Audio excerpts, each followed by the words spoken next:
Hello friend, this is Vikas Pandey and welcome to easytutsforyou.com। आज के इस ट्यूटोरियल में हम फंक्शन के बारे में पढ़ने वाले हैं। आज हम फंक्शन स्टार्ट कर रहे हैं।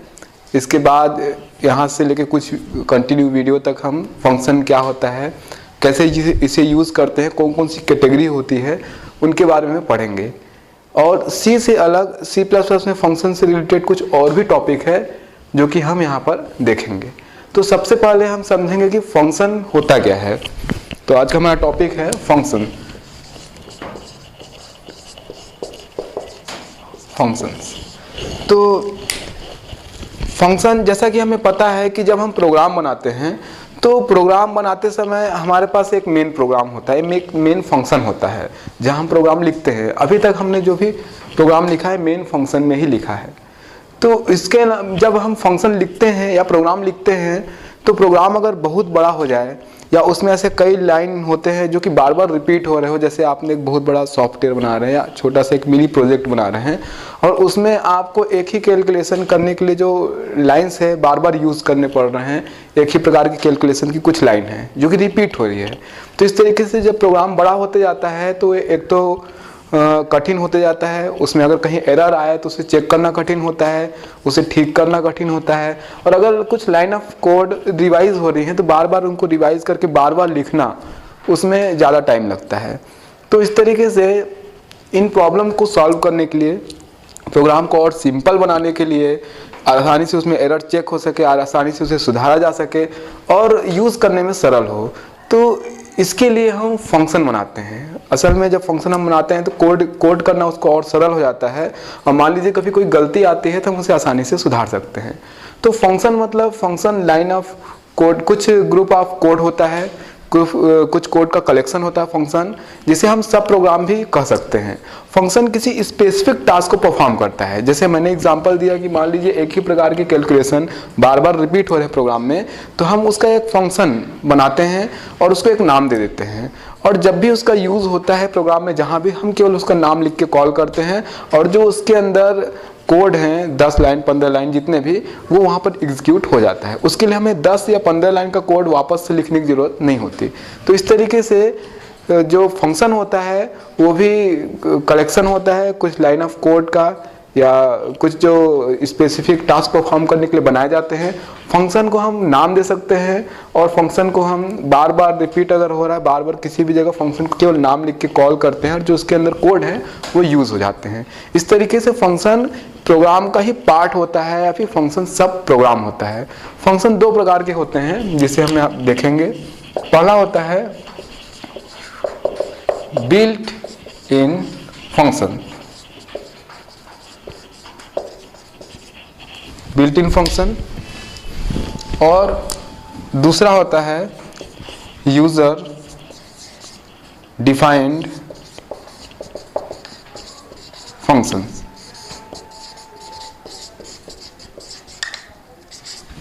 तो इस तरीके से बिल्ट इन फंक्शन और यूजर डिफाइंड फंक्शन दो प्रकार के फंक्शन होते हैं जिसे हम प्रोग्राम में यूज करते हैं। तो यहाँ पर देखिए बिल्ट इन फंक्शन और यूजर डिफाइंड फंक्शन में क्या अंतर है। हम प्रोग्राम में जब इन्हें यूज़ करते हैं तो किस तरीके से इनका यूज़ किया जाता है, एक एक करके समझते हैं। सबसे पहले built in function. Built in function के बारे में बता दो। Built in function library function होते हैं जो कि यूज़र द्वारा डिफाइन नहीं किए जाते।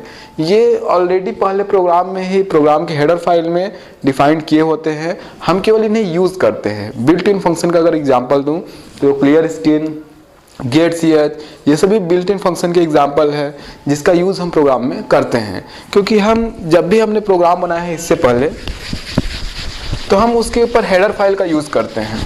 कुछ हेडर फाइल जैसे math.h,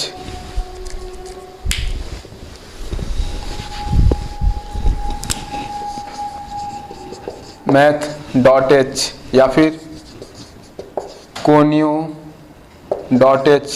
process.h और भी हेडर फाइल हैं। कुछ हेडर फाइल्स, बहुत से हेडर फाइल्स हैं C++ में जिनमें ये फंक्शन डिफाइंड होते हैं। हम जब इन फंक्शन को यूज़ करना होता है प्रोग्राम में, तो इन हेडर फाइल को प्रोग्राम की शुरुआत में इंक्लूड करते हैं और उसके बाद हम उनके फंक्शन को प्रोग्राम में यूज़ करते हैं। तो ये फंक्शन लाइब्रेरी फंक्शन कहलाते हैं, क्योंकि ये ऑलरेडी पहले से डिफाइंड है और ये हेडर फाइल में रखे हुए हैं, जिनका यूज़ करने के लिए हम हेडर फाइल को प्रोग्राम में इंक्लूड करते हैं। जैसे हम conio.h को जब इंक्लूड करते हैं तो हम क्लियर स्क्रीन, जो कि conio.h के अंदर का फंक्शन है, या फिर getch, इन सभी फंक्शंस का यूज हम करते हैं। तो इस तरीके से वे फंक्शन जो कि पहले से डिफाइंड है, जिनका यूजर केवल यूज करता है, इन्हें हम लाइब्रेरी फंक्शन या फिर बिल्ट इन फंक्शन कहते हैं। अब आते हैं यूजर डिफाइंड फंक्शन में।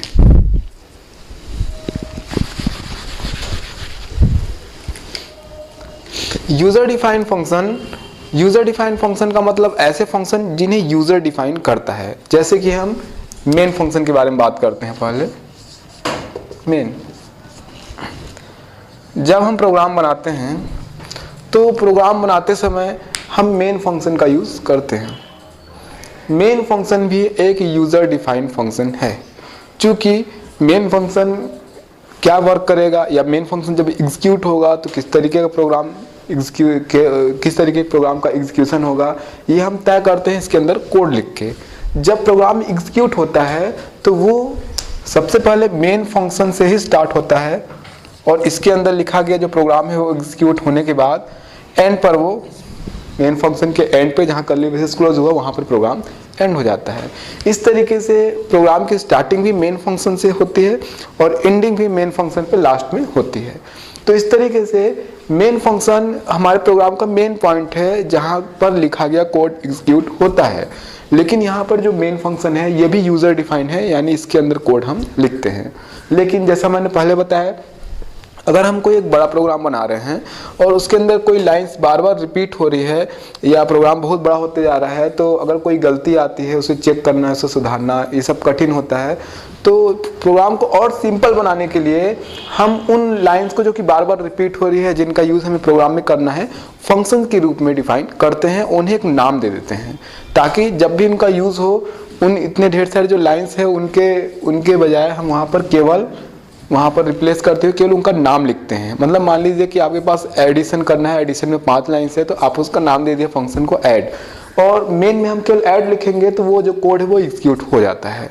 तो इस तरीके से हम प्रोग्राम को और सरल बना सकते हैं, उसे सब प्रोग्राम या छोटे पार्ट्स में डिवाइड कर सकते हैं। जैसे एग्जांपल,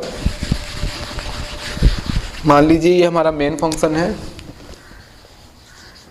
मेन, और इसके अंदर हमने यूजर डिफाइंड फंक्शन को हम कुछ नाम दे सकते हैं। जो भी नाम हम देते हैं, जैसे हम वेरिएबल बनाते समय कुछ रूल्स को फॉलो करते हैं कि वो डिजिट से स्टार्ट नहीं होना चाहिए, बीच में स्पेस नहीं होना चाहिए, वैसे उसको नाम देते समय हम ये रूल्स फॉलो करते हैं और फंक्शन को हम सुविधा अनुसार नाम दे सकते हैं। मान लीजिए हमने फंक्शन यहाँ पे बनाया हुआ है fun1 या fun2, इस तरीके से फंक्शन बनाया है। तो हमने इसको मेन में कॉल किया, क्योंकि जो फंक्शन होते हैं मेन प्रोग्राम से हम बाहर बनाते हैं, लेकिन उनको जब यूज़ करना होता है तो मेन प्रोग्राम में हम कॉल करते हैं। तो मान लीजिए हमने फंक्शन 2 बनाया हुआ, नाम दिया fun1 और fun2, तो फंक्शन को इस तरीके से हमने यहाँ पे कॉल किया और बाहर इसको डिफाइन किया हुआ है fun1, इसके अंदर कुछ कोड हैं, और इसी तरीके से fun2, और इसके अंदर भी कुछ कोड हैं ये। तो इस तरीके से जब प्रोग्राम एग्जीक्यूट होगा तो एग्जीक्यूशन कैसे होगा, सबसे पहले प्रोग्राम मेन से स्टार्ट होगा।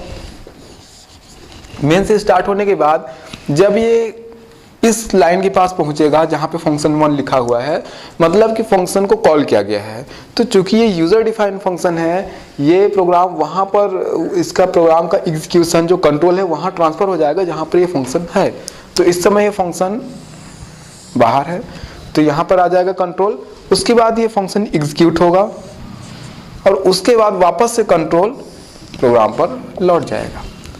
उसके बाद जब ये प्रोग्राम एग्जीक्यूट होते हुए दोबारा फिर फंक्शन पे आता है, मान लीजिए ये फंक्शन 2 है, दोबारा यूजर डिफाइंड फंक्शन पे आता है, तो उसके बाद फिर ये यूजर डिफाइंड फंक्शन को फंक्शन जहाँ पे होगा वहाँ पे इसका कंट्रोल ट्रांसफ़र हो जाएगा। तो यहाँ पे फंक्शन 2 नीचे लिखा हुआ, तो ये कंट्रोल वापस से फिर यहाँ से ट्रांसफ़र होगा 2 के पास, और जो लाइन ऑफ कोड लिखा गया है, जो भी इसके अंदर कोड है, वो उसको एग्जीक्यूट कराने के बाद ये कंट्रोल वापस से मेन पर ट्रांसफ़र हो जाएगा। और उसके बाद कर्ली ब्रेसेस जहाँ पर बंद है, यहाँ पर से प्रोग्राम या कंट्रोल जो है वो एग्जिट हो जाएगा, यानी प्रोग्राम खत्म हो जाएगा। इस तरीके से जब हम यूज़र डिफाइंड फंक्शन बनाते हैं और मेन में कॉल करते हैं, तो जो प्रोग्राम का एग्जीक्यूशन होता है वो मेन फंक्शन से यूज़र डिफाइंड फंक्शन पे, फिर यूज़र डिफाइंड फंक्शन को एग्जीक्यूट करने के बाद मेन फंक्शन पे, इस तरीके से उसका कंट्रोल ट्रांसफ़र होते रहता है।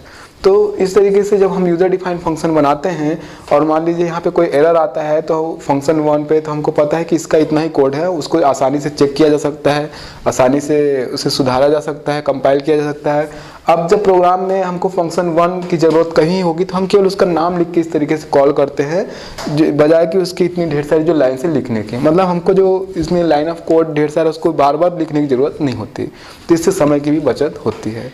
तो इस तरीके से फंक्शन को, यूज़र डिफाइंड फंक्शन को यूज़र अपनी सुविधा के अनुसार सुविधा के लिए बनाता है, जिसमें हम कुछ लाइन ऑफ कोड को कुछ एक स्पेसिफिक नाम देके रख सकते हैं जो कि स्पेशल टास्क परफॉर्म करते हैं, और इन्हें मेन फंक्शन में हम कॉल कर सकते हैं। तो आज की वीडियो में हमने देखा कि बिल्ट इन फंक्शन क्या होता है और यूज़र डिफाइंड फंक्शन क्या होता है। आगे की वीडियो में, आज में हमने वीडियो में केवल फंक्शन का इंट्रोडक्शन देखा कि फंक्शन क्या होता है, कौन कौन से उसके टाइप होते हैं, कैसे इसे यूज़ करते हैं।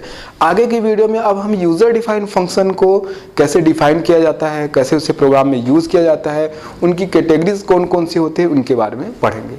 तब तक के लिए आप हमारी वेबसाइट easytutsforyou.com पे लॉगिन कर सकते हैं। तब तक के लिए बाय।